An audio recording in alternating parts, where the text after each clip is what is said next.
Well, what has happened over this past week has certainly been historic from a medical standpoint. The first patient ever diagnosed with Ebola in the United States. And even more than that, the first patient diagnosed with Ebola anywhere outside of Africa. In many ways, this is historic. It has obviously concerns, but it was not unexpected in so many ways as well. The idea that someone could get on a plane who had been exposed to Ebola but not yet sick and fly around the world before becoming sick is something we were worried about and concerned about for some time. Well, now it has happened. And this was a test in so many ways for the United States and specifically the city of Dallas. A couple of observations. First of all, the big things in terms of the United States being able to take care of a patient like this. There were many things that did seem to work well. Mr. Duncan, he's 42 years old. He was in critical condition. We now know he's in serious but stable condition. He does seem to be improving. Also, the family and friends, many of them have been identified. A few of them have been quarantined. They are being monitored. They are being checked to see if they develop any signs or symptoms of Ebola, because if they do, they would go to the hospital as well.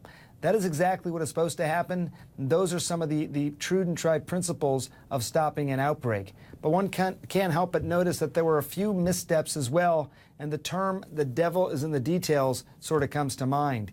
This idea that Mr. Duncan went to the hospital initially, it was even identified as being a patient who recently returned from Liberia. That was written down in a chart. Yet somehow that information was not acted upon. He was not further investigated based on that information, and subsequently he was discharged from the hospital for 2 days, gone, and possibly interacting with more people.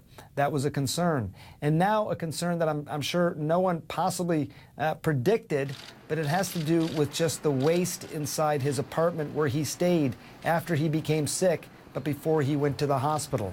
I had a chance to ask Dr. Frieden, he's the head of the Centers for Disease Control, about that very issue. I think the issue that we've been challenged by is, what do you do with the waste? That's been an issue that we've been working intensively with the Department of Transportation, which regulates the movement of potentially infectious waste.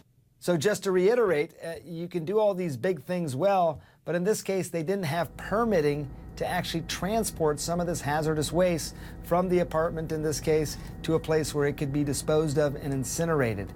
These are the sorts of details that are going to matter, though, and these are the sort of details that I'm sure public health departments all over the country are starting to think about, because one thing has become clear, I think, to just about anybody who's been following the story for months like we have, and that is what happened in Dallas is likely to happen again. There are patients who are probably flying on airplanes who may have been exposed to Ebola and may end up in the United States. So this story is going to repeat itself. Let's just hope that the lessons that we learned this time around can be applied and be more helpful for the next time.